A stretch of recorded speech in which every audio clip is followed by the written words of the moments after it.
اور کیسے بنایا ہے؟ اللہ تعالیٰ خود قرآن میں فرماتے ہیں یخلقکم فی بطون امہاتکم خلقا من بعد خلق فی ظلمات ثلاث۔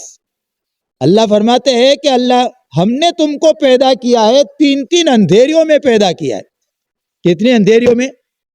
3 اندھیریوں میں۔ دنیا میں اگر کوئی آدمی کوئی چیز بنانے کے لیے کوئی کارخانہ کھولتا ہے تو سب سے پہلے کشادہ جگہ کا انتخاب کرتا ہے کہ جگہ کشادہ ہونی چاہیے، اور روشنی کا انتظام کرتا ہے کہ وہاں روشنی ہونی چاہیے، اندھیرے میں کام کیسے کرے گا؟ لیکن قربان جائے اللہ کی قدرت پر، اللہ کی طاقت پر، کہ اللہ تبارک و تعالیٰ نے فرماتے ہیں کہ میں نے جو تم کو بنایا ہے وہ 3 اندھیریوں میں بنایا ہے۔ پیٹ کا اندھیرا، جھلی کا اندھیرا، رحم کا اندھیرا، ان 3 اندھیروں میں نے تم کو بنایا ہے۔ اور جگہ کتنی کشادہ ہے بھائی؟ کیوں بھائی؟ جگہ کتنی چوڑی اور کشادہ ہے؟ فرمایا اپنا پیر پھیلانا چاہے تو پھیلا نہیں سکتا ہے۔ اتنی تنگ جگہ میں اللہ رب العزت فرماتے ہیں کہ میں نے تم کو پیدا کیا ہے۔ تو اب آپ انداز لگاؤ، دنیا میں کمپنی بنانے والا، کمپنی میں اپنی کوئی چیز بنانے والا چھوٹی سی چیز کو بھی استعمال کرنے کا طریقہ بتاتا ہے، اور اسی کے مطابق اگر اس کو استعمال کرتا ہے تو فائدہ ہوگا، اگر اس میں اپنی مرضی استعمال کرے تو اس کو نفع نہیں ہوگا۔ تو انسان اپنی ذات کو، کہ جس کے لیے اللہ نے پوری کائنات کو بنایا اور کائنات میں اللہ نے اس کو اشرف بنایا، تو اگر یہ اس میں اپنی مرضی استعمال کرے گا تو بتاؤ کیسے نفع ہوگا اس کو؟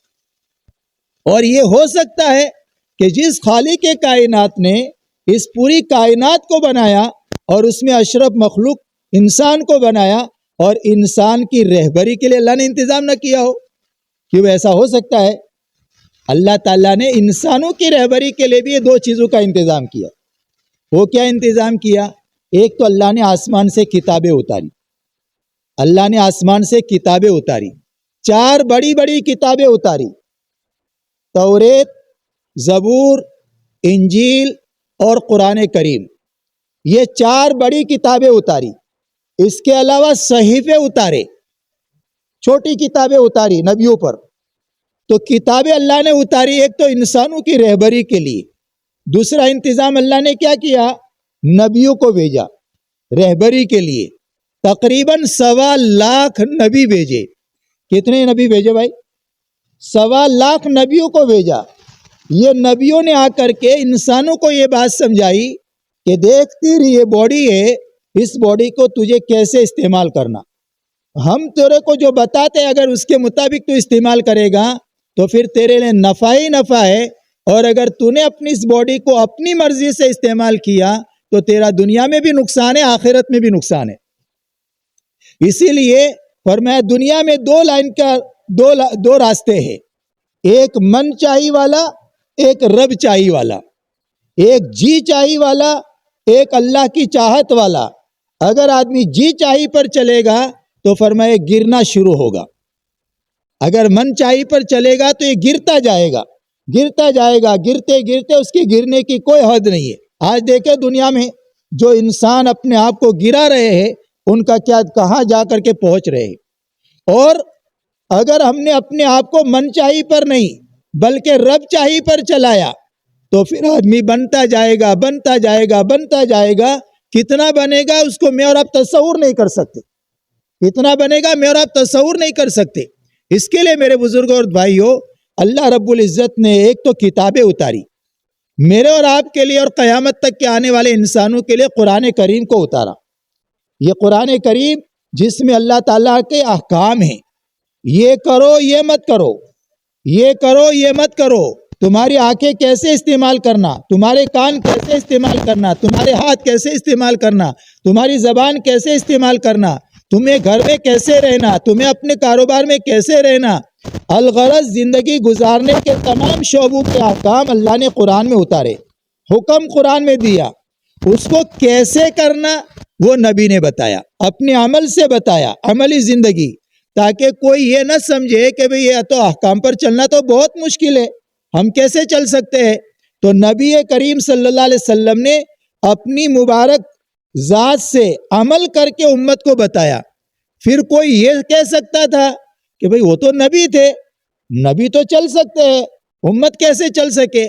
تو اللہ کے نبی صلی اللہ علیہ وسلم نے محنت کر کے صحابہ کا ایسا مجموعہ تیار کیا کہ جس مجموعے میں جس میں مرد بھی ہے، عورتیں بھی ہے، اور جوان بھی ہے، بوڑھے بھی ہے، غریب بھی ہے، مالدار بھی ہے، تندرست بھی ہے، بیمار بھی ہے، شہری بھی ہے، دیہاتی ہے، الغرض اللہ کے نبی صلی اللہ علیہ وسلم نے ایسا مجموعہ تیار کیا، اور اس پورا مجموعہ اللہ کے نبی کے رنگ میں رنگا ہوا تھا، اللہ کے نبی کے رنگ میں رنگا ہوا تھا۔ اور کتنا تھا؟ جس وقت اللہ کے نبی صلی اللہ علیہ وسلم نے اپنا آخری حج کیا ہے، آخری حج کے موقع پر تقریباً 1.25 لاکھ کا مجمع تھا۔ کتنا مجمع تھا؟ 1.25 لاکھ کا مجمع ہے۔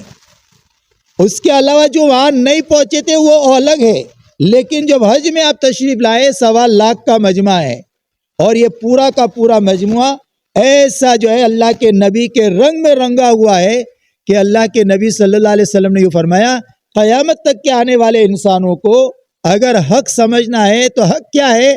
ما انا علیہ و اصحابی، جس پر میں ہوں اور میرے صحابہ ہے۔ اور یوں فرمایا، اصحابی کالنجوم بأیہم اقتدیتم اہتدیتم، میرا ہر صحابی ستاروں کے مانند ہے۔ جس طرح ستاروں میں روشنی ہوتی ہے اور ستاروں سے منزلیں طے کی جاتی ہے، اسی طرح یوں فرمایا میرے ہر صحابی میں ہدایت کا اتنا باری نور ہے کہ جو آدمی ان سے روشنی حاصل کرنا چاہے وہ روشنی بھی حاصل کر سکتا ہے، اور میرے جس صحابی کی بھی راہ لے لے گا وہ اللہ تک اور جنت تک پہنچ جائے گا۔ اس لیے میرے بھائی اور بزرگوں، اللہ رب العزت نے قیامت تک کے آنے والے انسانوں کو دنیا آخرت میں کامیاب کرنے کے لیے اور اپنے آپ کو بنانے کے لیے ایک تو اللہ تعالیٰ نے آسمان سے قرآن کریم کو اتارا، اور دوسرا نبی پاک علیہ الصلوۃ والسلام کو مبعوث فرمایا، اور نبی پاک علیہ الصلوۃ والسلام اور جتنے دوسرے انبیاء دنیا میں تشریف لائے ان کے آنے کا مقصد کیا ہوتا ہے؟ ان کا مقصد ہے انسانوں کو بنانا۔ ان کے دنیا میں آنے کا کیا مقصد ہوتا ہے؟ ان کے دنیا میں آنے کا ایک ہی مقصد ہوتا ہے، وہ یہ مقصد ہوتا ہے کہ انسانوں کو بناوے۔ اس کے علاوہ ان کے آنے کا اور کوئی مقصد نہیں ہوتا کہ انسانوں کو بنانا، کہ انسان کیسے بنتا ہے اور کیسے انسان بنائے، کیسے انسان بنائے۔ صحابہ کرام رضی اللہ تعالیٰ عنہ اجمعین کیسے تھے اور پھر اللہ نے ان کو کیسا بنا دیا، اور ایسے بن گئے کہ نبیوں کے بعد آسمان نے اور زمین نے ایسے افراد نہیں دیکھے جو اللہ کے نبی صلی اللہ علیہ وسلم کی تربیت سے تیار ہوئے اور اللہ کے نبی کی محنت سے بنے۔ ایسے انسان نہ آسمان نے دیکھے نہ زمین نے دیکھے۔ نبیوں کے بعد ایسے بہترین انسان نبی پاک علیہ الصلوۃ والسلام نے صحابہ کے مجمع کو بنایا۔ اب دوست اور بزرگوں، دنیا میں جو نبی آتے ہیں وہ انسانوں کو بنانے کے لیے آتے ہیں، تو انسانوں کے بننے کی ابتدا اور انسانوں کے بنانے کی ابتدا کہاں سے کرتے ہیں؟ انسان کہاں سے بننا شروع ہوتا ہے؟ ہر نبی نے اپنی اپنی امت کو 3 بنیادیں سمجھائی۔ کتنی بنیادیں سمجھائی بھائی؟ 3 بنیادیں سمجھائی، اور یہ 3 بنیادیں اگر ہمارے اندر مضبوط ہو گئی، ہمارے اندر پختہ ہو گئی، تو فرمایا آدمی بننا شروع ہو جائے گا، اور بنتے بنتے اتنا بن جائے گا کہ جس کو میں اور اب تصور نہیں کر سکتے۔ تو یہ بننے کی ابتدا اور بننے کی شروعات یہاں سے کرتے ہیں۔ سب سے پہلی بنیاد، ایک تو اللہ کا تعارف کراتے ہیں۔ پہلا کام کیا کرتے ہیں نبی؟ دنیا میں نبی آ کر سب سے پہلے انسانوں کے بنانے میں جو شروعات کرتے ہیں وہ یہاں سے کرتے ہیں کہ سب سے پہلے اللہ کا تعارف کراتے ہیں۔ دوسری بات، اللہ کے خزانے سمجھاتے ہیں۔ تیسری بنیاد، اتنے بڑے اللہ اس سے اپنا تعلق قائم ہو جائے، اور اتنے بڑے اللہ جس کے خزانے لامحدود ہے، اور خزانے بھی دونوں لائن کے ہیں، رحمتوں کے لائن کے خزانے، مصیبتوں کے لائن کے خزانے، تو مصیبتوں والے خزانے سے کنیکشن بند ہو جائے اور رحمت والے خزانوں سے ہمارا تعلق ہو جائے، اس کے لیے تیسری بنیاد اعمال سمجھاتے ہیں۔ یہ 3 بنیادیں ہوئی، یاد رہے گی۔ پہلی بنیاد اللہ کا تعارف کراتے ہیں، دوسری بنیاد اللہ کے خزانے سمجھاتے ہیں کہ اللہ کے پاس کتنے بڑے بڑے خزانے ہیں، اور دونوں لائن کے خزانے ہیں، رحمت کے خزانے، مصیبتوں کے خزانے۔ اور تیسری بنیاد کیا سمجھاتے ہیں؟ اتنے بڑے اللہ، اس کے ساتھ ہمارا تعلق ہو جائے، وہ اللہ ہمارا بن جائے، اور اس کے جو خزانے ہیں رحمتوں کے اور مصیبتوں کے، تو مصیبتوں کے خزانوں سے ہمارا کنیکشن بن ہو جائے، اور رحمت والے خزانوں سے ہمارا تعلق ہو جائے، کنیکشن ہو جائے۔ اس کے لیے تیسری بنیاد وہ اعمال سمجھاتے ہیں۔ یہ تین بنیادیں ہیں، ان تین بنیادوں سے آدمی بننا شروع ہوتا ہے۔ بھائی کچھ ساتھی سو رہے، آس پاس میں ذرا جگا دو، جو سو جائے گا کھو جائے گا، جو سووت ہے وہ کھووت ہے، اور جو جاگت ہے وہ پاوت ہے۔ تو جگا دے بھائی، آنکھ سو گئی تو کان بھی سو جائیں گے، آنکھ سو گئی تو کان بھی سو جائیں گے۔ تو آس پاس میں جو ہے جگہ سونے والوں کو ذرا محبت کے ساتھ، اکرام کے ساتھ جگا دے۔ ابھی تو رات بہت بڑی ہے، بڑی رات ہے ہماری، ہاں نیند تو پوری ہو جاتی ہے۔ یہ جو غفلت، بعض مرتبہ ہم لوگ کیا کہتے ہیں، بولے سکینہ اتر رہی ہے، ہم لوگ کیا کہتے ہیں، سکینہ اتر رہی ہے۔ سکینہ نہیں اتر رہی ہے، غفلت اتر رہی ہے۔ کیا اتر رہی ہے؟ سکینہ نہیں اتر رہی ہے، غفلت اتر رہی ہے۔ اور یہ غفلت کیوں ہے؟ یہ غفلت اس وجہ سے ہے کہ ہم لوگوں میں ذکر کی کمی ہے۔ ہاں، کائے کی کمی ہے؟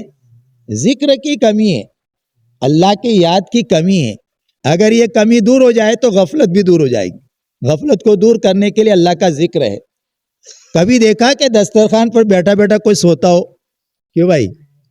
ہاں، دسترخوان چنا ہوا ہو اور اس میں بیٹھے ہوئے ہو لوگ، تو آج تک کسی نے کسی کو دیکھا کہ دسترخوان پر کوئی سو رہا ہو؟ تو جس طرح دسترخوان جو ہماری جسم کی غذا ہے، اس غذا پر اور اس دسترخوان پر کسی کو سوتے نہیں دیکھا، تو یہ ہماری روحانی غذا ہے، یہ ہماری روحانی غذا ہے۔ تو اس روحانی غذا پر سونا یہ کائے کی علامت ہے؟ سکینہ کی کہ غفلت کی؟ کائے کی علامت ہے؟ ہاں، غفلت کی علامت ہے۔ ہاں، یہ اور بات ہے کہ اگر کوئی آدمی دور سے سفر کر کے آیا ہو، تھکا ہوا ہو، اور اس کی وجہ سے نیند نہ ملی ہو تو یہ اور بات ہے، کوئی بیماری ہے تو یہ اور بات ہے۔ لیکن یہ کہ جہاں دین کی مجلس شروع ہوئی اور وہاں یہ شروع ہو گیا تو یہ تو ٹھیک بات نہیں ہے، یہ غفلت کی علامت ہے۔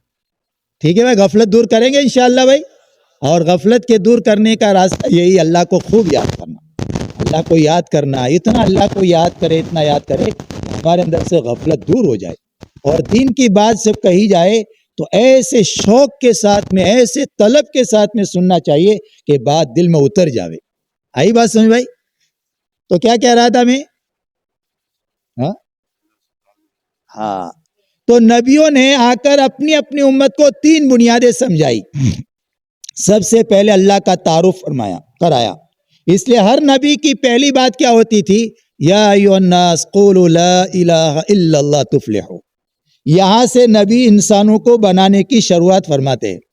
اس کو یوں سمجھے کہ 60-70 فٹ کی ایک رسی ہے، 60-70 فٹ کی ایک رسی ہے، اور وہ رسی گڑمڑ ہو گئی، الجھ گئی ہے۔ اب اس کے سلجھانے کا کیا راستہ ہے؟ اب ایک آدمی ادھر سے کھینچے، دوسرا ادھر سے کھینچے، تو اب یہ کھچم تانی کریں گے تو کیا ہوگا؟ کھچم تانی کریں گے تو اور زیادہ الجھ جائے گی۔ اس کے سلجھانے کا ایک ہی راستہ ہے، وہ راستہ کیا ہے؟ اب یہ جو الجھ گئی ہے نا رسی، اس کے اندر کا سیرا پہلے تلاش کرو، اور سیرا تلاش کرنے کے بعد اس کو پکڑ لو، اور پھر اس کے بعد کھولنا شروع کرو، تو تھوڑی سی دیر کے اندر یہ رسی آپ کی کھل جائے گی۔ آئی بات میں؟ یہ فوراً آپ کی رسی کھل جائے گی۔ اور اگر آپ نے ادھر سے کھینچا، ادھر سے کھینچا، تو کیا ہوگا؟ یہ شام ہو جائے گی لیکن کھل نہیں پائے گی۔ ٹھیک اسی طریقے سے میرے بزرگ اور بھائیوں، ہماری 60 سالہ 70 سالہ دنیا کی زندگی ہے۔ کتنے سال کی بھائی؟ 60-70 سال۔ اللہ کے نبی صلی اللہ علیہ وسلم کا ارشاد ہے کہ میری امت کی عام طور سے عمریں 60 اور 70 کے بیچ میں ہوگی، بہت کم اس کے اوپر جائیں گے۔ آپ اپنے اپنے علاقوں میں دیکھ لو اور گن لو، اپنے گاؤں میں، اپنے شہر میں، کہ 70 سال سے اوپر کے کتنے ہیں، آپ کو پتہ چل جائے گا۔ 60-70 سال سے اوپر کے کتنے ہیں آپ کو پتہ چل جائے گا، آپ کو گنے چنے ملیں گے۔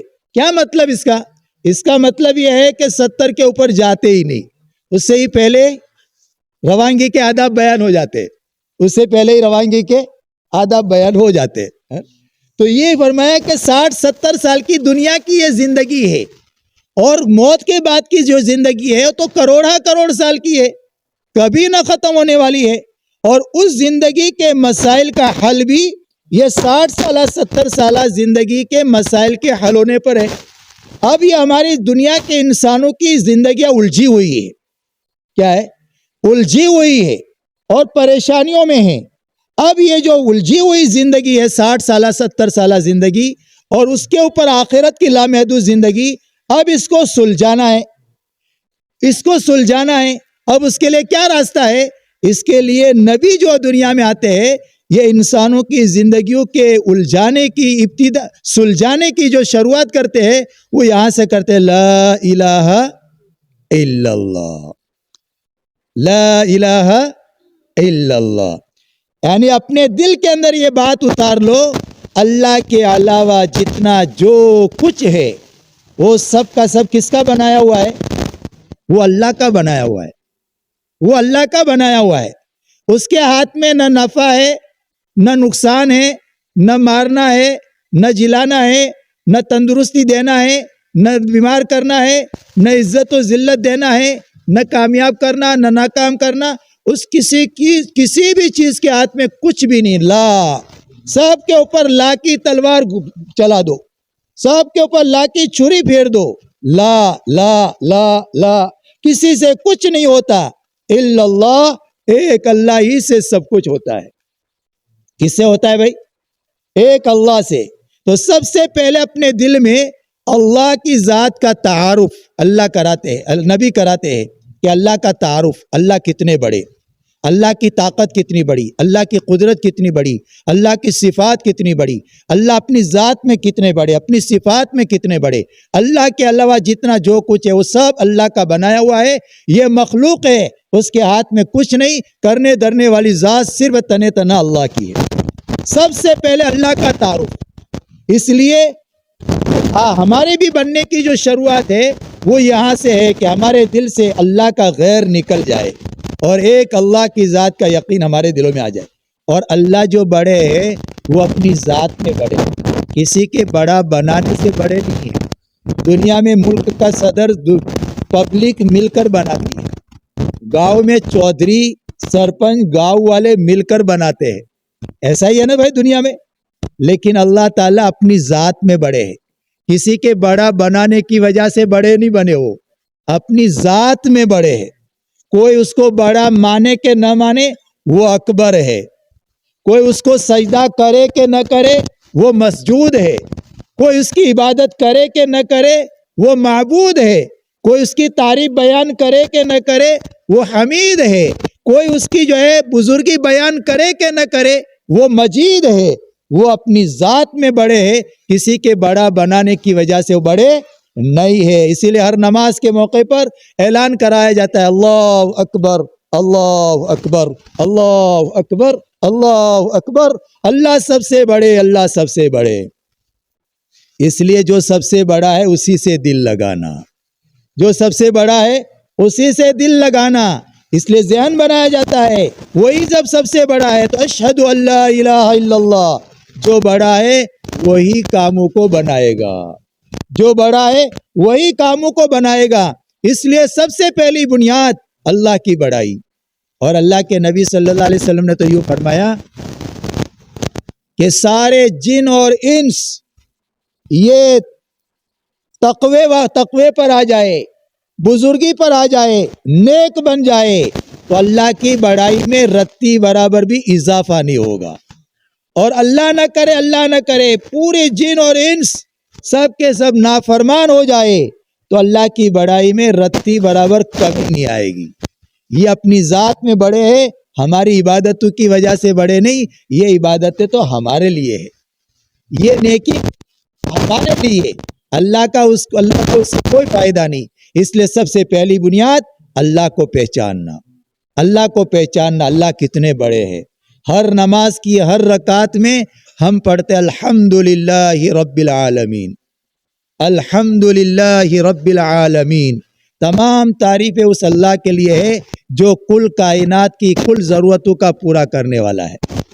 الرحمن الرحیم، تو اللہ جو ضرورتیں پوری کرتا ہے تو کیا اس کو ہم سے کوئی غرض ہے؟ کوئی غرض ہے؟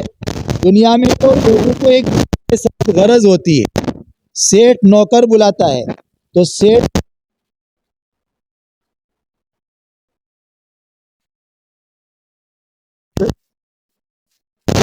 ہوتا ہے تو ایک دوسرے کے ساتھ غرض ہوتی ہے۔ تو اللہ ہماری ضرورتیں جو پوری کرتا ہے، اللہ کو ہماری کوئی ضرورت ہے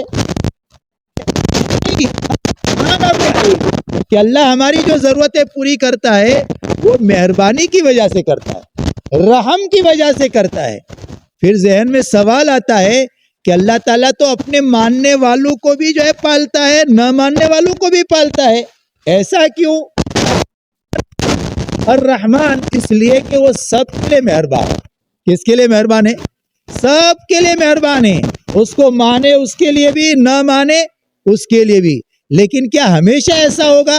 نہیں، ہمیشہ ایسا نہیں ہوگا۔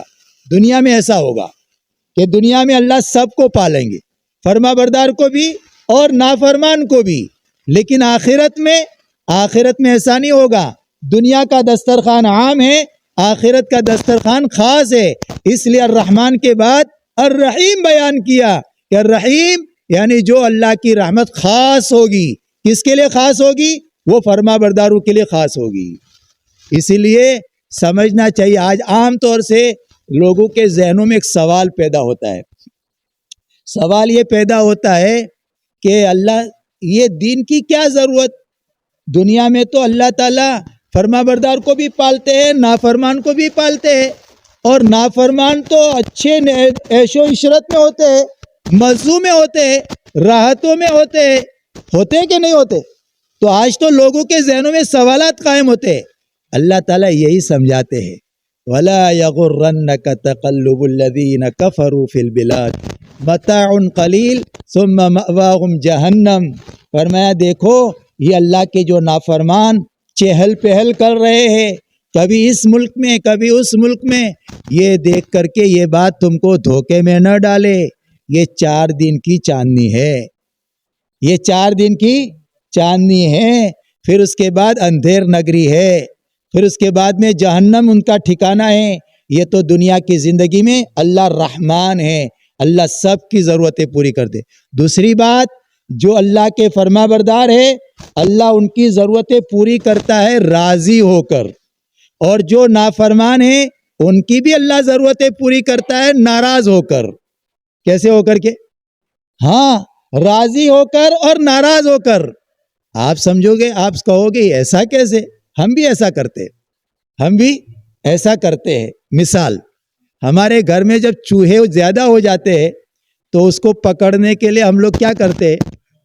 پنجرا رکھتے ہیں، پنجرا، اور اس پنجرے میں گھی میں چپڑی ہوئی روٹی بھی رکھتے ہیں، ہے نا، اور لٹکا دیتے ہیں۔ اب یہ جو پنجرا رکھا تو اب اس کے اندر سمجھدار چوہا دوسرے چوہوں کو دعوت دیتے ہیں کہ دیکھو اس روٹی کے چکر میں مت جانا، اس لیے کہ تو جب اندر جائے گا تو پہلے کٹ کی آواز آئے گی، اور پھر اس کے بعد تو اندر پھنسے گا، اور رات کے اندھیرے میں تو تجھے نظر نہیں آئے گا، لیکن جب دین کا اجالا ہوگا تو پھر چھوٹے چھوٹے بچے آئیں گے ڈنڈے لے کر کے، اور عورتیں آئے گی گرم پانی لے کر، عورتیں تیرے اوپر گرم پانی ڈالیں گے تاکہ تو ادموا ہو جاوے، اور پنجرے سے باہر تو نکلے تو بھاگ نہ سکے، اس لیے پہلے تو پنجرے میں ہی تیرے اوپر پانی ڈالیں گے گرم ادموا کرنے کے لیے، اور پھر تو باہر نکلے گا تو چاروں طرف سے بچے تیرے اوپر مسلط ہو کر کے تیری چورا چورا کر دیں گے۔ اب یہ چوہے جو ہے یہ نکلے باہر ریسرچ کرنے کے لیے۔ کیا کرنے کے لیے؟ بولے ذرا ریسرچ تو کرے، کہیں گرم پانی ہے، کہیں ڈنڈے ہے۔ اب یہ پورا ریسرچ کیا، اور ریسرچ کرنے کے بعد اب یہ کہنے لگے کہ کہیں یا تو ڈنڈے بھی نظر نہیں آتے اور کہیں یہاں گرم پانی بھی نظر نہیں آتا۔ چلو تم تو بہت پرانی باتیں کرتے، جیسے آج زمانے ہوتا ہے، آج دعوت دی جا رہی ہے کہ موت ہے، موت کے بعد کی زندگی ہے، وہاں فرشتے ہیں، وہاں جنت ہے، وہاں جہنم ہے، اور مرنے کے بعد یہ ہوگا، تو یہ ریسرچ کرنے کے لیے نکلتے ہیں. بولے ہم کو تو کہیں نظر نہیں آتا. اب یہ چوہے بھی جو ہے پورا ریسرچ کرنے کے بعد بولے تم تو پرانی باتیں ہیں، یہ سب پرانی باتیں ہیں، ہمیں تو کہیں نظر نہیں آتا. اب یہ اندر گھسا اور آئی کٹ کی آواز، اور اب یہ روٹی کھا رہا ہے اور مزے کر رہا ہے اور دانت دکھا رہا ہے کہ دیکھو ہمیں کیسا مزہ آ رہا ہے، دانت دکھا رہا ہے. لیکن بھائی جب رات کا اندھیرا گیا ختم اور جب دن کا اجالا ہوا، اب آ گیا گرم پانی، آ گئے ڈنڈے. اب یہ بچنا اور بھاگنا چاہتا ہے لیکن بھاگ نہیں سکتا. اب اس کے ساتھ وہ سارا ہونے والا ہے. ٹھیک اسی طریقے سے میرے بھائی اور بزرگوں، آج پوری دنیا میں جو اللہ کو ناراض کر کے زندگی گزار رہے ہیں، اللہ ان کو جو نعمتیں دے رہے ہیں، ان کی نعمتیں یوں سمجھیے جیسے جو ہے چوہے کے پنجرے میں گھی میں چپڑی ہوئی روٹی. ان کا آخری انجام کیا ہوگا؟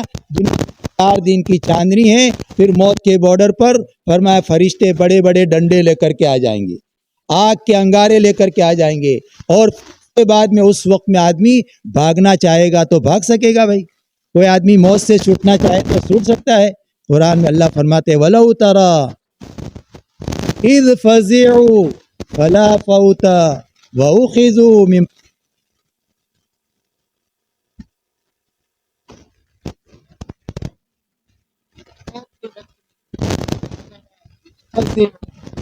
آپ موت کے وقت میں اندر منظر کو گھبرا رہے ہوں گے جب فرشتے آئیں گے جان لینے کے لیے.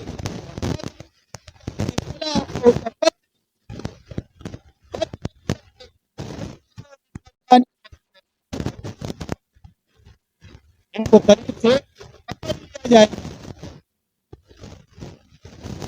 اس لیے اللہ ایک جگہ قرآن میں فرماتے ہیں وَلَا تَحْسَبَنَّ اللَّهَ.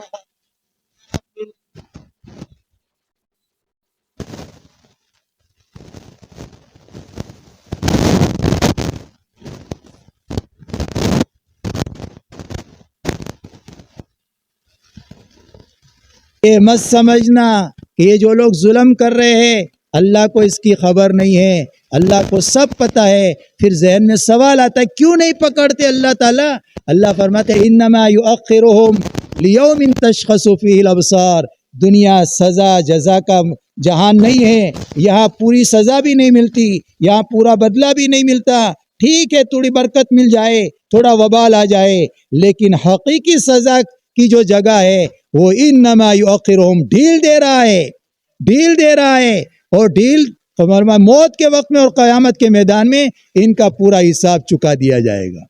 اس لیے الرحمن الرحیم، رحمان ہے وہ، اس کے لیے سب کے اوپر مہربانی کرے گا، لیکن آخرت میں فرمایا وہ ایمان والوں کے ساتھ رحمت خاص ہو جائے گی. بات آ رہی سمجھ میں؟ اس لیے سب سے پہلی بنیاد نبیوں نے جو سمجھائی وہ اللہ کا تعارف کروایا. اللہ تعالیٰ اپنی ذات میں بڑے، اپنی صفات میں بڑے، پیدا کرنے والے بڑے، معاف کرنے والے بڑے، داد و دہیش بڑی، اللہ کی پکڑ بھی بڑی، اللہ کی عطا بڑی، اللہ کی پکڑ بڑی. پکڑ کیسی؟ ان بطش ربک لشدید، فرمایا تمہارے رب کی پکڑ بھی بڑی ہے. وَأُمْلِي لَهُمْ إِنَّ كَيْدِي مَتِينٌ. اللہ فرماتے میں ڈھیل دیتا ہوں اور جب پکڑتا ہوں تو پھر اللہ کے پکڑ سے کوئی بچ نہیں سکتا ہے. اس لیے پہلی بنیاد نبیوں نے اللہ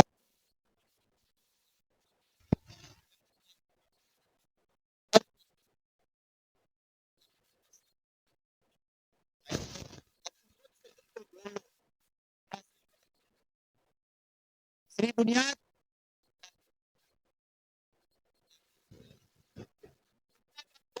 دنیا میں اللہ تعالیٰ جو اپنے خزانے ظاہر کرتا ہے. کتنے خزانے؟ آدمی خالی اپنی ذات پر غور کرے کہ دنیا میں روزانہ لاکھوں کی تعداد میں بچے پیدا ہو رہے. کتنے بچے پیدا ہو رہے؟ لاکھوں کی تعداد میں بچے پیدا ہو رہے. ہر بچہ اپنے ساتھ 2 آنکھیں لے کر کے آ رہا ہے. تو کتنی روزانہ آنکھیں آ رہی اللہ کے خزانے سے؟ ہر بچہ اپنے جو ہے ہاتھ اور پیر کی انگلیاں لے کر کے آ رہا ہے. تو اللہ کے خزانے میں کتنے ہاتھ پیر کی انگلیاں ہے؟ ایسے ہی جو ہے اپنی باڈی کو جو ہے قیاس کرتے جائے اور ہماری ضرورت کے لیے جو زمین سے غلہ نکل رہا ہے، کتنا غلہ نکل رہا ہے، الغرض آدمی اس کے اوپر غور کرتا جائے تو پتہ چلے گا کہ اللہ کے خزانوں سے کتنی چیزیں آ رہی ہے۔ اور کبھی اللہ تعالیٰ نے اعلان نہیں کیا کہ ہمارے جو ہے خزانے کے اندر اس وقت میں لیبر پرابلم چل رہا ہے، اس لیے اب 2 آنکھوں کے بجائے 1 آنکھ آئے گی، کہ وہ ایسا ہے بھائی، کہ وہ لیبر پرابلم چل رہا ہے اس لیے اب 2 آنکھوں نہیں آئیں گے، 1 آنکھ کے ساتھ آئیں گے؟ نہیں، وہاں تو اللہ قرآن میں فرمایا وَإِن مِّن شَيْءٍ إِلَّا عِندَنَا خَزَائِنُهُ وَمَا نُنَزِّلُهُ إِلَّا بِقَدَرٍ معلوم، ہمارے پاس تو ہر چیز کے خزانے ہیں، اور لیکن اس میں سے بقدر مقدار، بقدر ضرورت ہم اتارتے ہیں۔ تو اللہ کے خزانے ہیں، اور یہ پوری دنیا جو ہے، یہ دنیا یہ تو یوں سمجھیے کہ ایک سیمپل ہے، ایک نمونہ ہے، اصل جو خزانہ ہے وہ تو اللہ کے پاس میں ہے۔ یہ دنیا جیسے ہم کسی دکان میں جاتے ہیں تو چاول ہے، پتی ہے، شکر ہے، تو چھوٹی چھوٹی کٹوریوں کے اندر یہ سیمپل ہوتا ہے، لیکن خزانہ کا ہوتا ہے، مال کا ہوتا ہے، وہ تو گودام میں ہوتا ہے۔ یہ کٹوریوں میں چھوٹا چھوٹا ہے تو سیمپل ہوتا ہے، مال تو گودام میں ہوتا ہے۔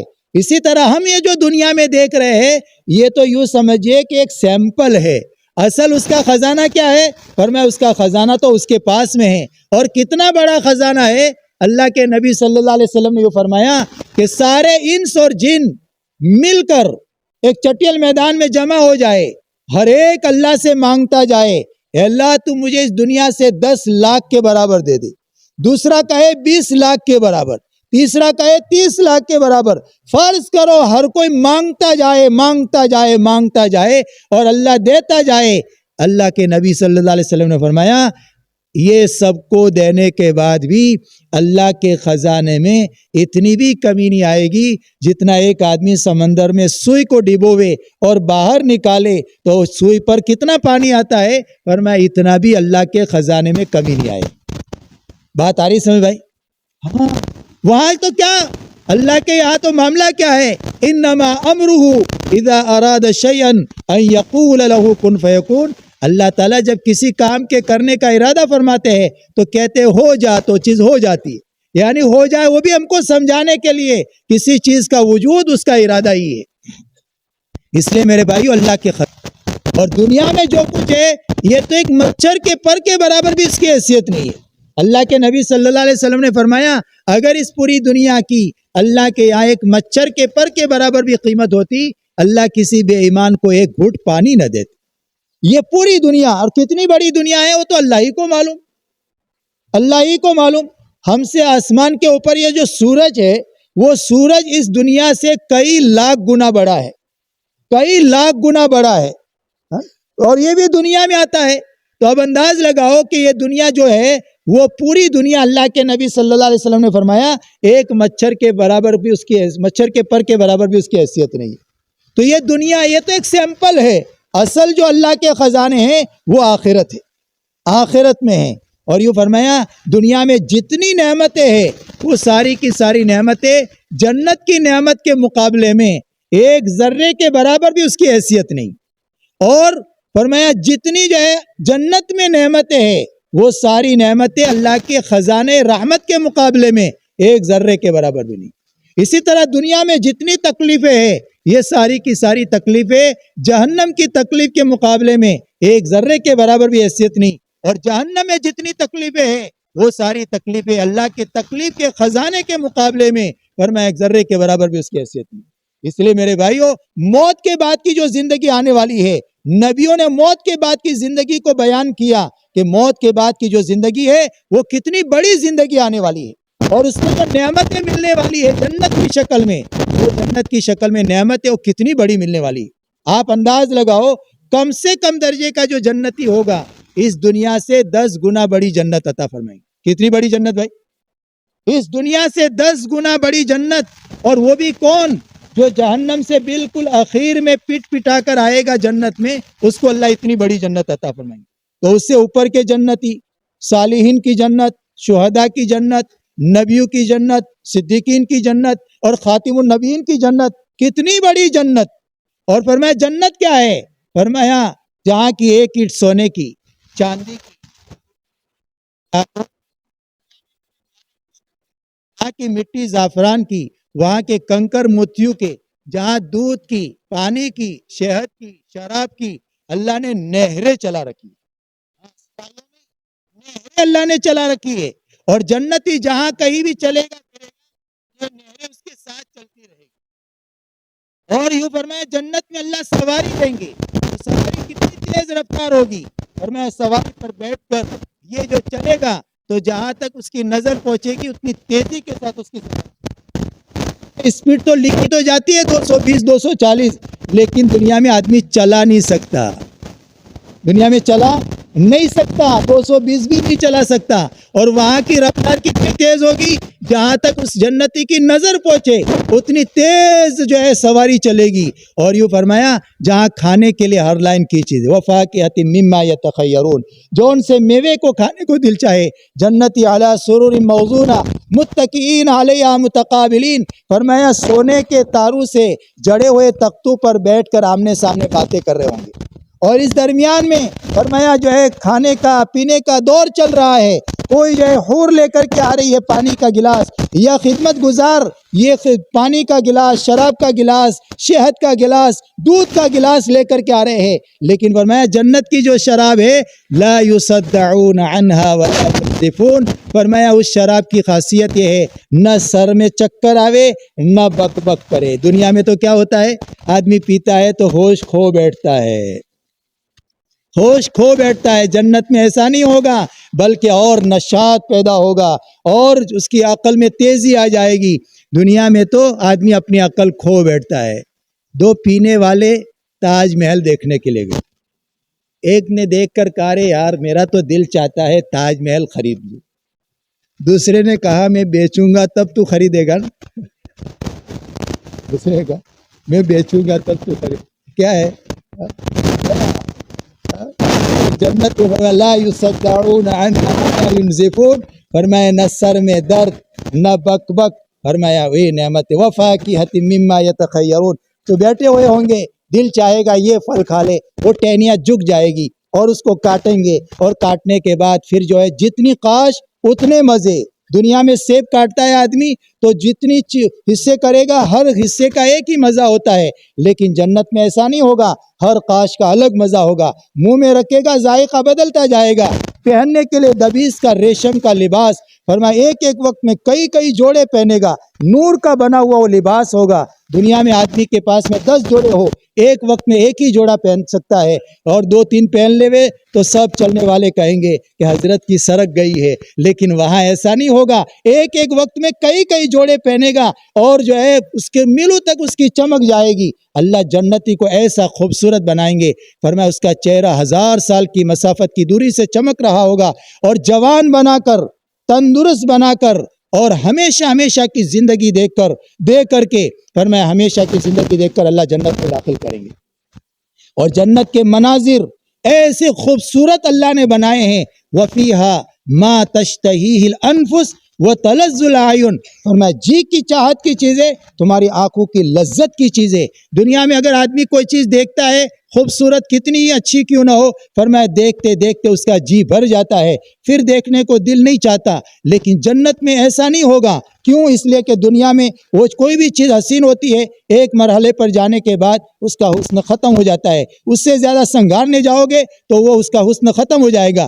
جنت میں ایسا نہیں ہوگا، جنت میں جس چیز کو بھی آدمی دیکھے گا، جیسے دیکھتا جائے گا اس کا حسن بڑھتا جائے گا، بڑھتا جائے گا، بڑھتا جائے گا، بڑھتا ہی جائے گا، اس کے لیے اس کا جی ہی نہیں بھرے گا، ایک ایک چیز کو سال ہا سال تک جو ہے دیکھتا رہے گا اور اس کا جی نہیں بھرے گا۔ ایک ضرورت انسان کی، عورت کی ہے، اللہ قرآن میں فرما رہے وَحُورٌ عِینٌ کَأَمْثَالِ اللُّؤْلُؤِ الْمَكْنُونِ جَزَاءً بِمَا كَانُوا يَعْمَلُونَ، حور اللہ کی ہے کیسی بڑی بڑی آنکھوں والی، جیسے چھپے ہوئے موتی، کہ جس کے بارے میں فرمایا اگر اپنا پوروا آسمان سے زمین کی طرف کر دے تو سورج کی روشنی مان پڑ جائے، سمندر میں تھوک دے اتنا میٹھا کہ پورا سمندر کا پانی میٹھا بن جائے، مردے سے بات کرے تو مردہ زندہ ہو جائے، اس کے دل کے اندر جو جنتی کی محبت ہوگی وہ اندر سے دیکھنے جائے گی، دنیا کی طرح نہیں، اندر سے اوپر سے تو کہے آؤ آؤ، اندر سے کہے جاؤ جاؤ، وہاں ایسا نہیں ہوگا، اندر دل کے اندر جو ہے جو اس کی محبت ہے،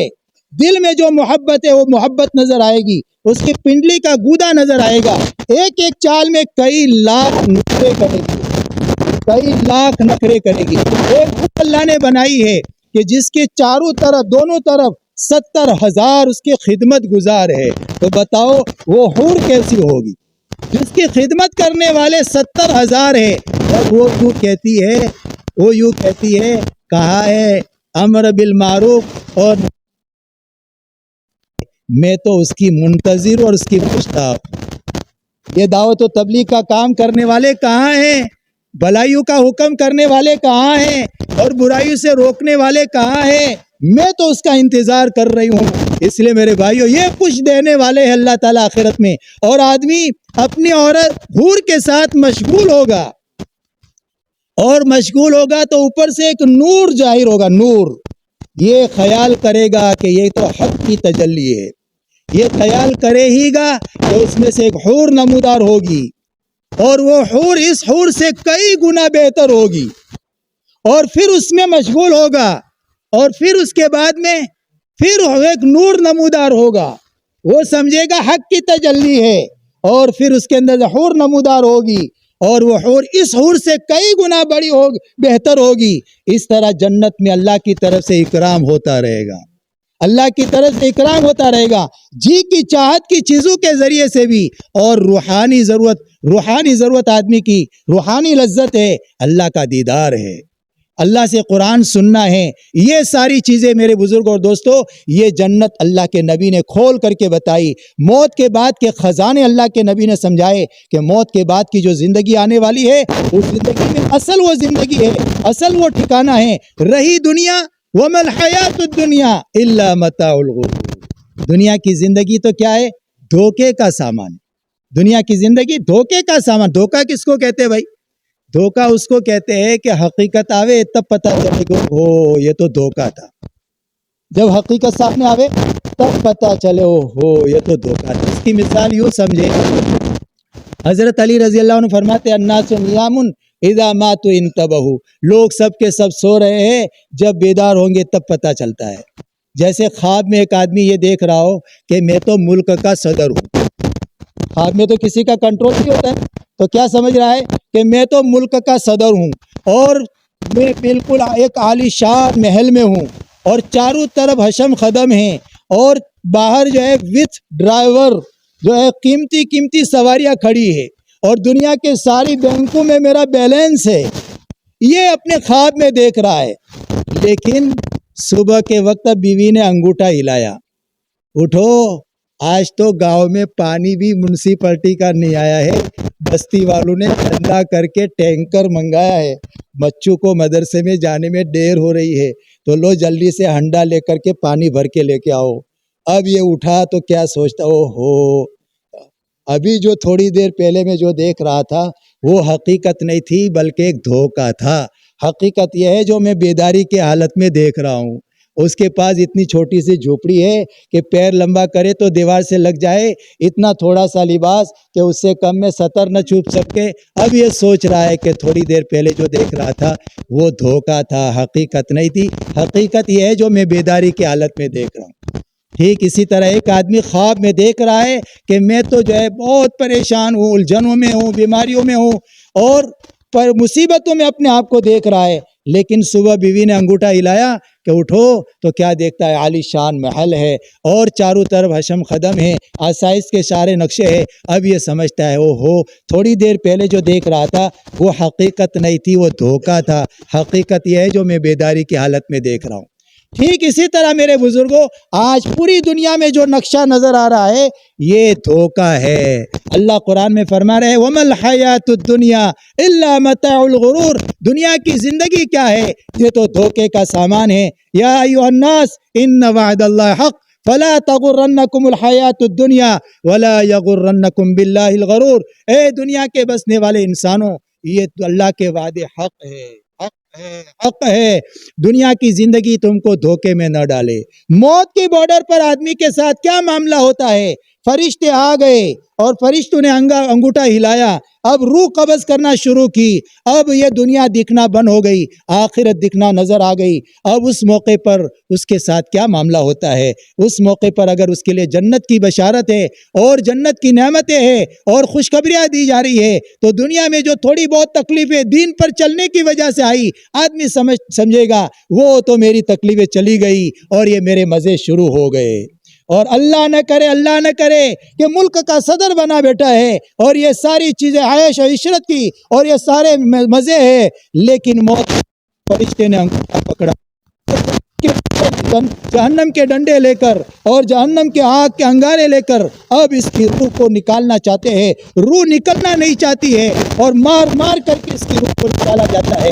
اب اس وقت میں سمجھتا ہوں تھوڑی دیر پہلے جو دیکھ رہا تھا وہ حقیقت نہیں تھی، وہ دھوکہ تھا۔ حقیقت یہ ہے جو اب میرے سامنے آخرت میں ہے، اب اس کے لیے ہتھکڑیاں ہے، اس کے لیے جو ہے گلے کا طوق ہے اور کے خزانے ہیں۔ جو جہنم، جو اللہ کے مصیبتوں کے خزانوں میں کا ایک خزانہ ہے، وہاں جہنم کیا ہے؟ اللہ کا جیل خانہ ہے، جیل خانہ ہے جس کے اندر کم سے کم درجے کے جہنمی کو جو عذاب دیا جائے گا، آگ کی جوتی پہنائی جائے گی، اس کی تپش سے اس کا دماغ کھولے گا، بیجا ناک کے راستے سے بہے گا، یہ سمجھے گا مجھے سب سے زیادہ عذاب دیا جا رہا ہے، حالانکہ کم سے کم درجے کا عذاب ہوگا۔ جہنمی کا بدن اتنا بڑا بنایا جائے گا، اس کی ایک ڈاڑھ احد پہاڑ کے برابر ہوگی، بتاؤ اس کا بدن کتنا بڑا ہوگا۔ ایک ہی وقت میں فرشتے مار رہے ہوں گے، آگ ستا رہی ہوگی، بھوک ستا رہی ہوگی، پیاس ستا رہی ہوگی، اور چاروں طرف سے اس کے اوپر عذاب ہی عذاب ہوگا۔ قرآن یوں کہہ رہا ہے فَذُوقُوا فَلَن نَّزِيدَكُمْ إِلَّا عَذَابًا، جہنم کے عذاب کو چکھتے رہو اور یہ عذاب بڑھتا ہی رہے گا۔ جنتی جنت سے جیسے کبھی نہیں نکالا جائے گا، جہنم سے جہنمی کو کبھی نکالا نہیں جائے گا۔ اس لیے نبیوں نے یہ دوسری بنیاد جو سمجھائی وہ اللہ کے خزانے سمجھائے، آخرت سمجھائی کہ دیکھو اصل دنیا کی زندگی تمہاری زندگی اصل نہیں ہے، اصل زندگی موت سے شروع ہونے والی ہے اور وہ کبھی ختم نہیں ہوگی۔ وہاں نعمتوں کے بھی خزانے ہیں، مصیبتوں کے بھی خزانے ہیں۔ اب تمہارے مصیبتوں کے خزانے سے کنیکشن تمہارا بند ہو جائے اور نعمتوں کے خزانے سے تمہارا کنیکشن ہو جائے، اس کے لیے تیسری بنیاد سمجھاتے ہیں، اعمال سمجھاتے ہیں کہ ہم تمہارے لیے آسمان سے وہ اعمال لے کر کے آئے، دین لے کر کے آئے۔ اگر تم نے اپنی زندگی کو ان عملوں کے اندر ڈھال لیا، دینداری کے ساتھ اپنی زندگی کو گزار لیا، تو پھر تمہارا جہنم کے جو ہے مصیبتوں کے خزانے سے کنیکشن بن ہو کر رحمت کے خزانوں سے کنیکشن ہو جائے گا اور اتنے بڑے اللہ سے تمہارا تعلق پیدا ہو جائے گا۔ اس کے لیے سب سے پہلے جو ہے نبیوں کی زندگیوں میں بنیادی طور پر جو چیز ہوتی ہے وہ نماز ہوتی ہے، نماز ہوتی ہے۔ کلمہ سکھاتا ہے اپنے آپ کو پابند بناؤ، نماز بتاتی ہے اپنے آپ کو ایسے پابند بناؤ، تمہاری آنکھیں بھی پابند، تمہارے کان بھی پابند، تمہاری زبان بھی پابند، تمہارے ہاتھ اور پاؤں بھی پابند، یہ پوری زندگی تمہاری پابندی والی آوے۔ تو پابندی والی بنانے کے لیے کیا راستہ ہے؟ فرمایا اس کے لیے نماز ہے، نماز ہے۔ کوئی آدمی یہ چاہے میرے دل کا اندھیرا دور ہو جائے، میرے دل میں ہدایت کی روشنی آئے، اس کے لیے راستہ ہے نمازوں کا اہتمام۔ بند کوٹری ہے، بند کوٹری میں اندھیرا ہے، آدمی چاہتا ہے اس میں روشنی آوے، تو مشرق کی طرف ایک کھڑکی کھول دے، اندر کا اندھیرا دور ہو جائے گا، اندر روشنی آ جائے گی۔ ایسے اگر ہم یہ چاہے، مسلمان یہ چاہے کہ میری زندگی میں روشنی آئے، میری زندگی نورانی بنے، اس کے لیے کیا راستہ ہے؟ فرمایا نمازوں کا اہتمام ہے۔ نماز کے راستے سے ہدایت کا نور آئے گا۔ دوسرا کیا فائدہ ہوگا نماز کے راستے سے؟ فرمایا زندگیوں میں جتنے غلط چیزیں ہیں، فرمایا وہ غلط چیزیں زندگیوں سے نکل جائیں گی۔ نماز کے اندر دو فائدے ہیں، ایک فائدہ اندر خوبیاں آئے گی، دوسرا فائدہ اندر کی برائیاں نکلے گی۔ ہمارے گھر میں روشن دان ہوتا ہے، اس روشن دان کے دو فائدے، اندر کا دھواں، اندر کی بدبودار ہوا اس سے باہر جاتی ہے اور باہر سے روشنی اور باہر سے تازہ ہوا اندر آتی ہے۔ اسی طریقے سے نماز کے بھی دو فائدے ہیں۔ اگر آدمی اپنی نماز بنائے گا تو نماز بنانے کے راستے سے فرمایا کہ اندر خوبی آئے گی، تواضع آئے گی، دنیا سے بے رغبتی آئے گی، اللہ کی محبت آئے گی، اللہ کے نبی کی محبت آئے گی، آخرت کا فکر آئے گا اور زندگیوں میں جو ہے سدھار آئے گا، یہ خوبی آئے گی۔ اندر سے رذائل نکلیں گے، خرابیاں نکلے گی، بد نظری نکلے گی، اور ایسی جتنی خرابیاں آئے وہ ساری خرابیاں نماز کے راستے سے نکلے گی، اور جتنی خوبیاں آتی جائے گی اتنا اللہ کے یہاں سے رحمتوں کے دروازے کھلیں گے۔ خیر کے دروازے کھلیں گے، روزی کا دروازہ کھلے گا۔ اس لیے اللہ تعالیٰ نے قرآن میں فرمایا، دیکھو روزی کے اللہ نے قرآن میں کئی اسباب بیان کیے۔ ایک تو دکانداری کا سبب ہے، یہ بھی سبب ہے، لیکن ضمنی سبب ہے، یقینی سبب ایک تو نماز کو بیان کیا ہے۔ وَأْمُرْ أَهْلَكَ بِالصَّلَاةِ وَاصْطَبِرْ عَلَيْهَا لَا نَسْأَلُكَ رِزْقًا نَحْنُ نَرْزُقُكَ۔ اے نبی جی اپنے گھر والوں کو نماز کا حکم دیجئے اور خود بھی اس کے پابند بنائیے، ہم روزی تو آپ کو ہم دیں گے۔ یعنی نماز کے ساتھ روزی جڑی ہوئی ہے۔ تو روزی کے اسباب میں بڑا سبب ایک تو نماز ہے کہ اپنی زندگیوں میں نماز کا اہتمام آئے۔ ہمارے اپنے گھر میں 7 سال کے بچے اور بچی سے لے کر بڑی عمر تک میں کوئی بے نمازی نہ رہے۔ مرد حضرات مسجدوں میں آ کر نماز کا اہتمام کرے اور عورتیں اپنے گھروں میں نمازوں کا اہتمام کرے۔ اس بات کی ہم سب کو فکر کرنا ہے کہ 100% جو ہے پوری امت مسلمہ میں نماز زندہ ہو جائے۔ آج بڑی حسرت کے ساتھ، افسوس کے ساتھ ایک بات کہی جاتی ہے کہ ابھی تک جو ہے اتنے سالوں کے بعد بھی ہمارے جو ہے محلوں میں نماز جیسا فریضہ بھی 100% زندہ نہیں ہوا۔ یہ کتنی جو ہے سوچنے کی بات ہے۔ اس کے لیے آج کا بیٹا یہ پورا مجمع یہ طے کرے کہ ہمیں اپنے گھروں، اپنی بستیوں میں، اپنے گھروں میں اس بات کی محنت کرنی ہے کہ 100% مسلمانوں میں 100% نماز زندہ ہو جائے۔ کیوں بھائی؟ اس کی محنت کریں گے انشاءاللہ بھائی۔ اسی کے ساتھ اپنی نمازوں کو اچھا بناوے، اپنی نمازوں کو اچھا بنائے، ایسی اچھی نماز پڑھے کہ ہمارا نماز پڑھنا اللہ کو پسند آ جائے۔ اگر ہماری نماز اللہ کو پسند آ گئی، اس نماز پر قرآن میں جو وعدے ہیں، اللہ کے نبی نے جو بشارتیں سنائی ہے، وہ سارے وعدے اور بشارتیں پوری ہوگی۔ اس لیے اپنی نماز کو جاندار بنائے، کوشش کرے کہ اذان سے پہلے مسجد کا رخ لے، اچھا وضو کرے اور مسجد میں جلدی آنے کا اہتمام کرے، اور پھر نماز سے پہلے کی جو سنتیں ہیں اس کا اہتمام کرے، اور نماز پڑھے تو قیام ہمارا لمبا کرے، نوافل کے اندر قیام لمبا کرے۔ لمبا کرنے کا کیا راستہ ہے؟ فرمایا جیسے سورہ فاتحہ کے بعد سورت پڑھی، تو آج عام طور سے ہم لوگ کیا کرتے ہیں؟ ایک سورت پڑھتے ہیں، تو ایک نہ پڑھے، سورہ فیل پڑھے، لیلاف پڑھے، ارایت الذی پڑھے، انا اعطینا پڑھے، 4-5 صورتیں پہلی رکعت میں پڑھے، 4-5 صورتیں دوسری رکعت میں پڑھے۔ جن کو 10 صورتیں یاد ہے وہ اس طرح کرے، جن کو اور بڑی صورتیں یاد ہے وہ بڑی صورتیں پڑھے، اپنا قیام لمبا کرے۔ ایسے سجدے میں رکوع میں جاوے تو ہم لوگ کیا کرتے ہیں؟ سبحان ربی العظیم، سبحان ربی العظیم، جلدی 3 مرتبہ کر دیا، جلدی تو لمبا رکوع کرے، 7 مرتبہ پڑھے، 10 مرتبہ پڑھے، 12 مرتبہ پڑھے، لمبا رکوع کرے۔ اسی طرح سجدے میں ہم لوگ عام طور سے 3 مرتبہ پڑھتے ہیں، بڑا لمبا کرے، لگے کہ ہاں اس کو رکوع میں جی لگتا ہے، اس کو سجدے میں جی لگتا ہے۔ یہ اس طریقے سے اگر ہم نے نماز پڑھنا شروع کر دیا، ہمیں نماز میں ایسا لطف آئے گا کہ ایسا لطف دنیا کی کسی چیز میں نہیں۔ اللہ کے نبی صلی اللہ علیہ وسلم نے فرمایا قرۃ عینی فی الصلاۃ، میری آنکھوں کی ٹھنڈک نماز میں ہے۔ حضرت بلال سے فرماتے ہیں ارحنی بہا یا بلال، اے بلال اذان کہہ کر کے مجھے نماز کے ذریعے سے راحت پہنچا۔ یعنی نماز میں راحت ہے، تو اس کے لیے اپنی نمازوں کو لمبا کریں۔ ایسے جب نماز کو لمبا کریں گے تو ہماری نماز جاندار بنے گی۔ مولانا سعید خان صاحب رحمۃ اللہ علیہ جب جماعتوں کو روانہ کرتے تھے تو یوں فرماتے تھے کہ بھائی تم اللہ کے راستے میں جا رہے ہو، اپنی نماز پر ایسی محنت کر کے آئیو کہ نماز میں جی لگنے لگے۔ کیا فرماتے تھے؟ نماز میں جی لگنے لگے۔ اب وہ تو نماز سے ہی پتہ چلتا ہے، نماز میں رکوع اس کا لمبا ہے، سجدہ لمبا ہے، تو پتہ چلتا ہے ہاں اس کا نماز میں جی لگ رہا ہے۔ اور ابھی رکوع میں گیا ہی نہیں کہ کھڑا ہو گیا، سجدے میں گیا ہی نہیں کہ کھڑا ہو گیا، جس کو نماز کی چوری سے تعبیر کیا۔ فرمایا بدترین چوری ہے وہ کہ جس میں رکوع سجدہ اچھی طرح نہ کرے، بدترین چوری بتایا گیا کہ رکوع سجدہ ٹھیک نہ کرے۔ اسی لیے میرے بھائیوں یہ پورا بیٹا یہ طے کرے، آج سے طے کرے کہ انشاءاللہ ہم اپنی نماز کو جاندار بنانے کی محنت کریں گے بھائی انشاءاللہ۔ اس کے ساتھ ساتھ میں اپنے گھروں میں بھی اس کا اہتمام کرے کہ ہمارے گھروں میں نمازیں زندہ ہو جائے، اور ہماری گھریلو زندگی یہ حسن معاشرت والی ہو جائے۔ اللہ کے نبی صلی اللہ علیہ وسلم جو اعمال لے کر کے آئے، اللہ کے نبی کی معاشرت والی معاشرت سے میل کھا جائے۔ اللہ کے نبی نے گھریلو معاشرت کو سادہ رکھا، آپ کا لباس سادہ، آپ کا گھر سادہ، آپ کا کھانا سادہ، آپ نے اپنی پوری معاشرت کو سادہ رکھا۔ فرمایا ہم اپنے گھر کی معاشرت کو سادہ بناوے، نکاح سادہ، رخصتی سادی، اسی طرح ولیمہ سادہ، یہ زندگی گزارنے کے تمام چیزوں کو سادہ بنائیں، اور جتنا ہمارا معاشرہ ہمارے نبی کے معاشرے سے قریب ہوگا اتنا فرمایا اللہ سے تعلق ملے گا، اللہ کے خزانے رحمت سے ہمارا کنیکشن ہوتا جائے گا۔ اسی کے ساتھ ایک دوسرے کے حقوق ادا کرنا، ماں باپ کا حق ادا کرنا۔ ماں کے پیروں تلے جنت بتائی، باپ جنت کے دروازوں میں سے ایک دروازہ ہے۔ جو یہ چاہے میری دنیا اچھی بنے، میری آخرت اچھی بنے، تو اللہ کا حق ادا کرنے کے بعد سب سے مقدم حق ماں باپ کا ہے۔ قرآن میں اللہ نے جہاں اپنا حق بیان کیا ہے، ساتھ ہی ساتھ ماں باپ کا حق بیان کیا ہے۔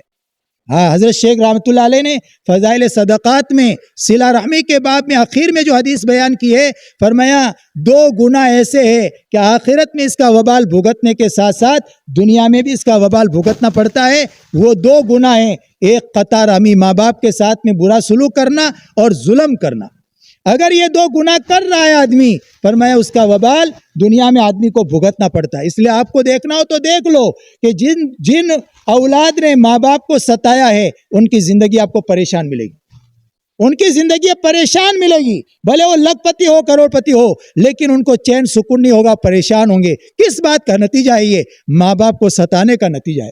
اس لیے اپنے ماں باپ کے ساتھ میں اچھا سلوک کرنا۔ بعض مرتبہ آدمی کیا سوچتا ہے، میں ماں باپ کو پالتا ہوں، بوڑھے ہو جاتے ہیں تو جس بھائی کے پاس میں ماں باپ رہتے ہیں تو یہ سمجھتا ہے کہ ماں باپ میرے پاس میں ہے اور میں ماں باپ کو پالے۔ نہیں بھائی، تو نہیں پال رہا، تو ان کے ذریعے سے پل رہا ہے، ماں باپ کی برکت سے تو پل رہا ہے۔ حدیث پاک میں یوں آتا ہے، ہل تنصرون وترزقون الا بضعفائکم، تمہاری مدد اور تمہاری نصرت جو ہوتی ہے، فرمایا وہ تمہارے کمزوروں کی وجہ سے ہوتی۔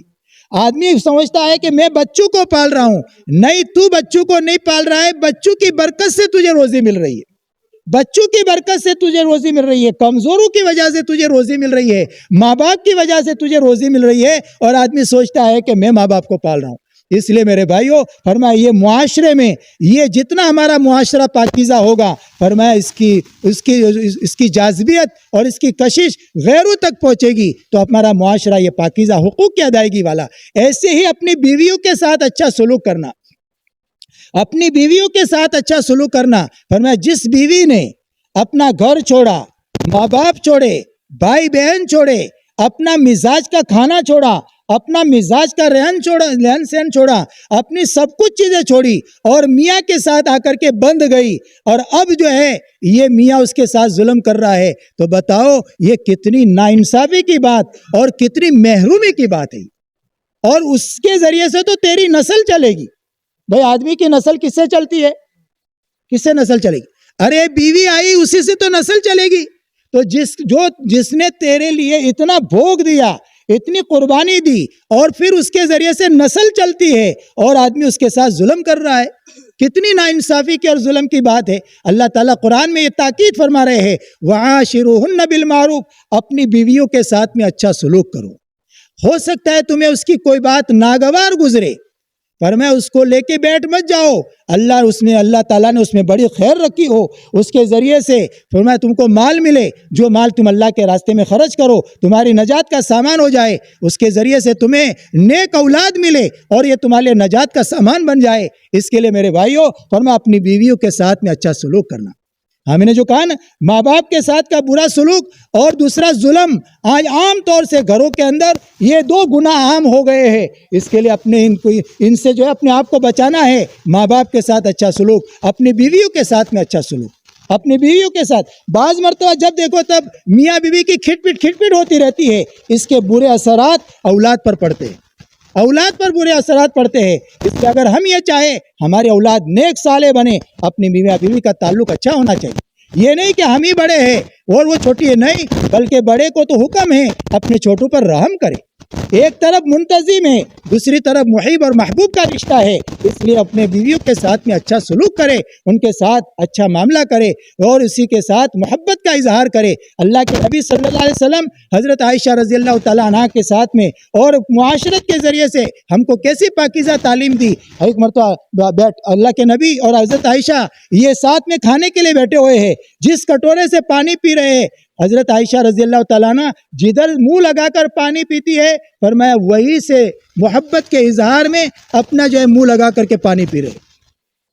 اور جو ہے بوٹی اس کو جو ہے کھاتے ہیں، ہماری طرح چھوٹی چھوٹی بوٹیاں نہیں ہوتی تھی، وہ تو پوری دستی اور پورا جو ہے اس کا بکرے کا آگے کا حصہ اس کو بوائل کر کے کھاتے تھے۔ تو وہ جو حضرت عائشہ رضی اللہ تعالیٰ عنہ نے جدھر سے نوچ کے کھایا ہے، اللہ کے نبی محبت کے اظہار میں جدھر سے اس نے کھایا ہے وہی سے کھا کر کے محبت کا اظہار کرتے تھے۔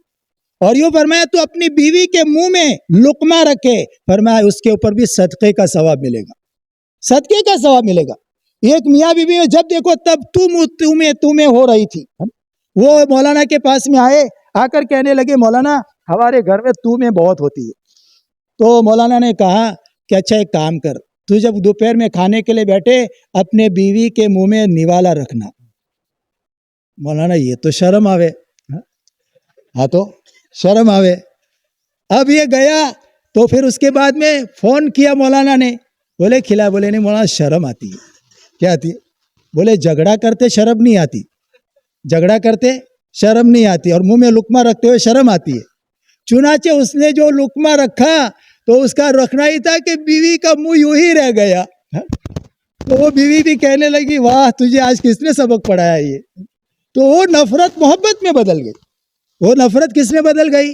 محبت میں بدل گئی۔ یہ حسن معاشرت ہے، یہ ہمارے گھریلو رہن سہن ہے، یہ گھر کے معاشرت کے احکام ہیں جو شریعت نے ہم کو دیے ہیں۔ اور جتنا گھریلو معاشرت محبت والی، حسن سلوک والی ہوگی، اس کے اثرات اولاد پر پڑیں گے، محلے پر پڑیں گے۔ بھائیو،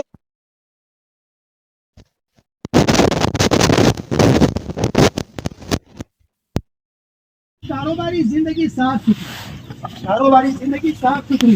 اللہ تعالیٰ کسی کی روزی ناپاک نہیں اتارتے، اللہ سب کی روزی پاک اتارتے ہیں۔ لیکن ہمارا جو برتن ہے، یہ برتن اگر پاک ہے تو پاک روزی بھی پاک رہے گی، اور اگر برتن ناپاک ہے تو پاک روزی بھی ناپاک رہے گی۔ آسمان سے پانی بدلتا ہے پاک ہوتا ہے، برتن میں نہیں تین ڈالے تو پاک پانی کو ناپاک ہے۔ تو یہ اس میں برتن کا قصور ہے، پانی کا کوئی قصور نہیں ہے۔ اسی طرح اللہ سب کی روزی پاک اتارتے ہیں۔ اس کے لیے ہمارے جو برتن کا برتن ہو، ملازمت کا برتن ہو، جس راستے سے بھی ہم روزی حاصل کر رہے ہیں، کوشش کرے تو وہ گندا نہ ہونے پائے، جھوٹ سے، گبن سے، رشوت سے، دھوکہ دہی سے، اس سے ہم اس کو پاک صاف رکھے تاکہ آنے والی پاک روزی۔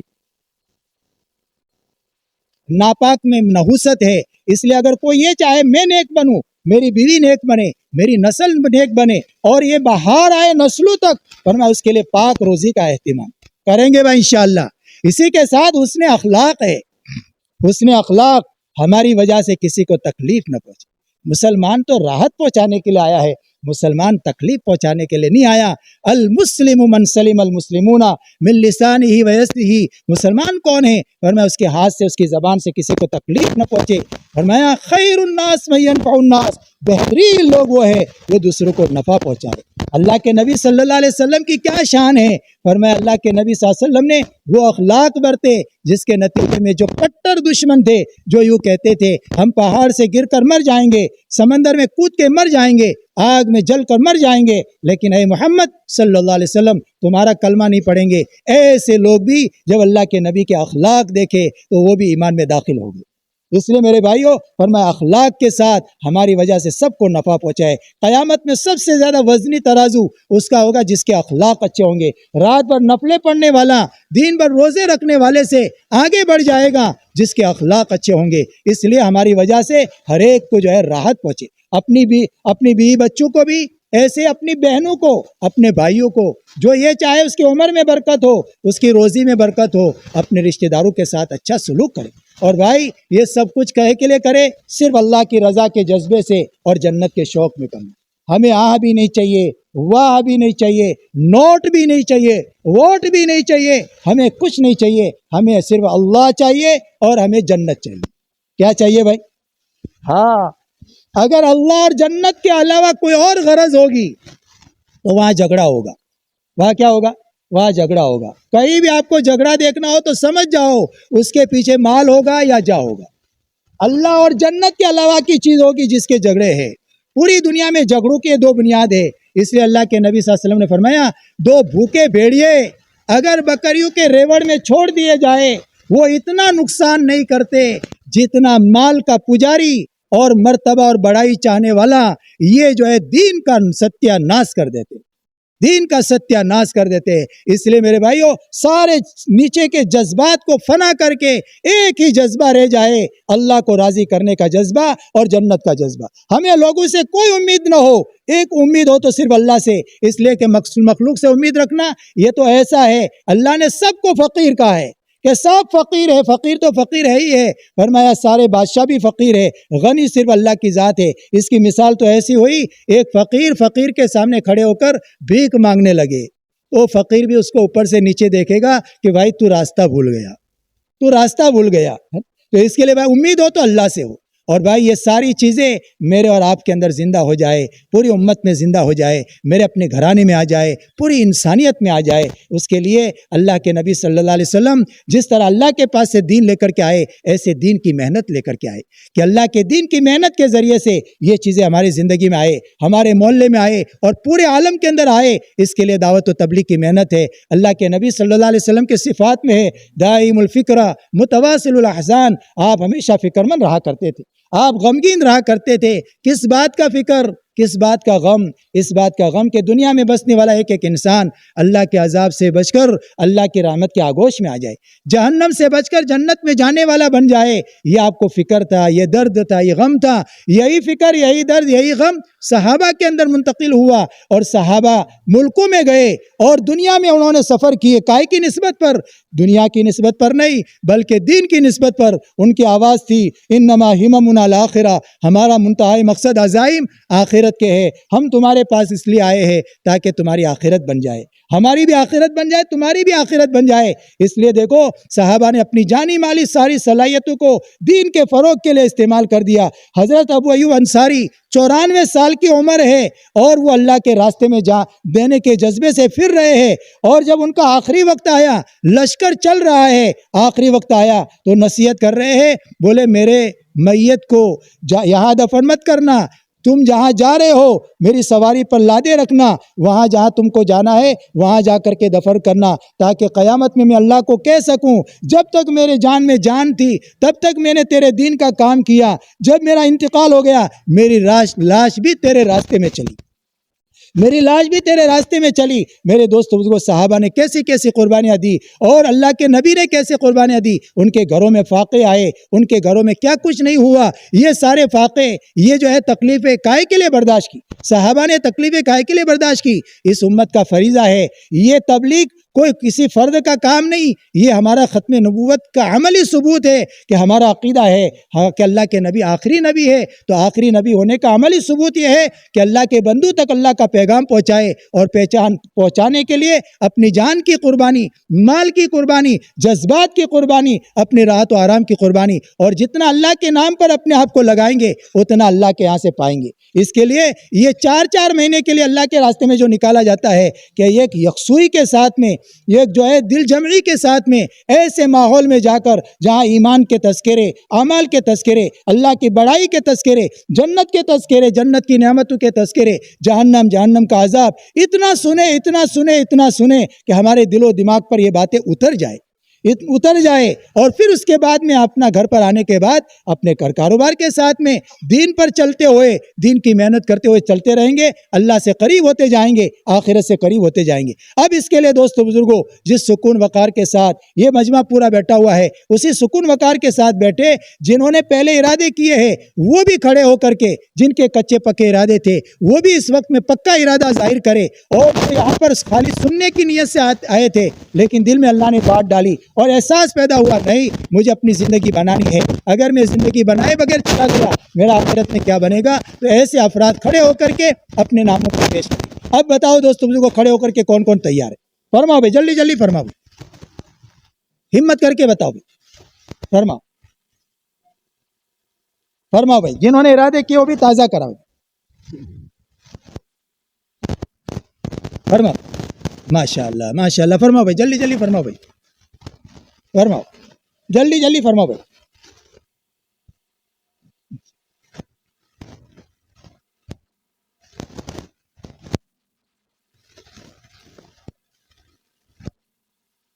فرمائے بھائی فرمائے. ہمت مردہ مدد خدا، یہ اللہ سے لینے کا راستہ ہے. ماشاء اللہ ماشاء اللہ. اللہ قبول فرمائے، اللہ جان مال میں خوب برکت نصیب فرمائے، دنیا بھی اچھے سے اچھی بنائے، آخرت بھی اچھے سے اچھی بنائے. اور بھائی اور یہ دعائیں لینے کا راستہ ہے، یہ اللہ سے لینے کا راستہ ہے. اور ماشاء اللہ، اللہ قبول فرمائے، اللہ جان مال میں خوب برکت نصیب فرمائے، اللہ دنیا بھی اچھے سے اچھی بنائے، آخرت بھی اچھے سے اچھی بنائے. اور بھائی اور یہ اجتماعات اسی لیے ہوتے ہیں کہ اس کو عنوان بنا کر اللہ کے راستے میں نکلے ہم. اور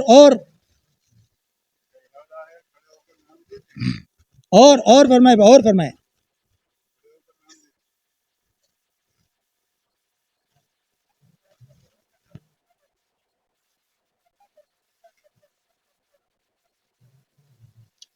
اور فرمائے.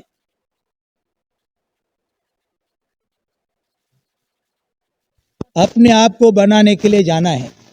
اور بھائی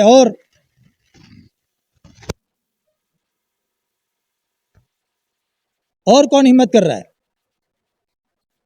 ہمت مردہ مدد خدا.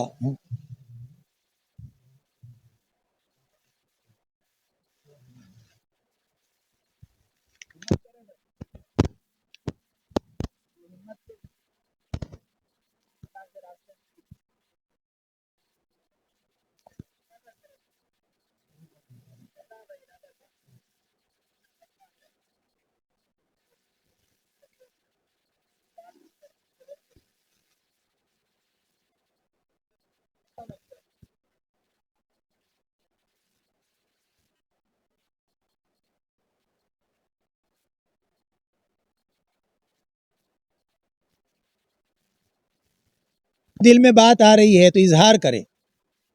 ارادے کی مثال کوپل کی ہے. زمین میں جو ہے دانہ ڈالو، باہر کوپل نکلتا ہے، باہر نکل گیا تو ایک تناور درخت بنے گا، اندر ہی اندر رہا تو سڑ جائے گا. تو دل میں بات آ رہی ہے تو اس کا اظہار کرے.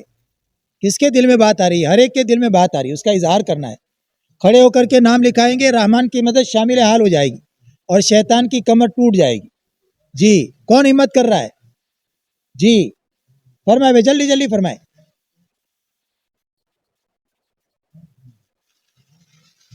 اس راستے میں کوئی برباد نہیں ہوا، یہ آبادی کا راستہ ہے، بربادی کا راستہ نہیں. اللہ سے سودا کرنے والا کبھی گھاٹے میں نہیں رہتا، یہ اللہ سے سودا ہے.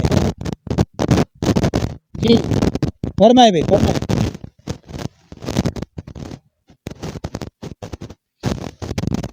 اچھا بھائی دیکھو، آج کا دن پورا ہے ماشاءاللہ، اللہ قبول فرمائے، اللہ جان مال میں خوب برکت نصیب فرمائے.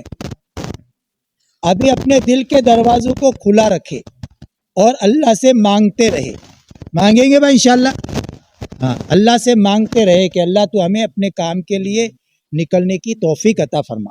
یہ اللہ سے مانگے، مانگنے کی چیز ہے یہ. اللہ کے نبی صلی اللہ علیہ وسلم نے ایک ایک چیز کو اللہ سے مانگا ہے. یہ بھی اللہ سے مانگنے کی چیز، ہم اللہ سے مانگے، بڑی چیز ہے، بڑی خیر ہے. مانگیں گے بھائی انشاءاللہ. اس کے علاوہ انفرادی طور پر ہم ایک دوسرے کا ذہن بناویں. بعض مرتبہ جو ہے دل میں کوئی اتنا بڑا عذر نہیں ہوتا، معمولی عذر ہوتا ہے، لیکن شیطان اس کو پہاڑ بنا کر کے پیش کرتا ہے. ہاں تو ہم نے اگر اس کو حل بتا دیا، تھوڑی سی ترغیب دے دی، تو تھوڑی سی ہمت دلانے سے وہ اللہ کے راستے میں چلا جائے گا. یہ جتنی خیر وہ کام کرے گا اس کے اندر ہمارا حصہ ہو جائے گا. تو ہم انفرادی طور پر ایک دوسرے کے ذہن سازی کریں اور ہم اس کو اپنے محنت کا میدان سمجھے. اپنا آرام تھوڑا کم کر لے اور باقی وقت ہم جو ہے ذہن سازی میں، ایک دوسرے کو تیار کرنے میں، اس میں لگاوے. ایسے اپنے انفرادی اعمال میں لگاوے. ذکر ہے، تلاوت ہے، دعاؤں کا مانگنا ہے، نوافل کا اہتمام ہے، فرائض کو جو ہے اول وقت میں جو ہے اہتمام کے ساتھ ادا کرنا، ان چیزوں میں اپنا وقت لگاوے. تو یہ آنے کا ہمارا فائدہ ہوگا. ہم یہاں پر جو 3 دن کے لیے وقت فارغ کر کے آئے ہیں، تو جتنا اعمال میں اپنے آپ کو جوڑیں گے انشاءاللہ اس کے اعمال کے اثرات ہمارے اوپر آئیں گے. کریں گے بھائی انشاءاللہ. اب آگے کی مجلس ہماری 9:30 بجے آگے ہماری تعلیم کے حلقے لگیں گے. تو اس سے پہلے ہمارے پاس میں جو وقت ہے، اب ہمارے انفرادی جو معمولات ہے، جیسے ذکر ہے باقی ہے، تلاوت باقی ہے، اپنی ضرورت سے فارغ ہونا ہے، تو ان چیزوں سے فارغ ہو کر کے تھوڑا آرام کر کے 9:30 بجے سے پہلے ہمارے جو بھی حلقے کی جگہ ہے ان حلقوں میں اپنے آپ کو جوڑ دے. جوڑ لو گے بھائی انشاءاللہ. اللہ تعالیٰ عمل کی توفیق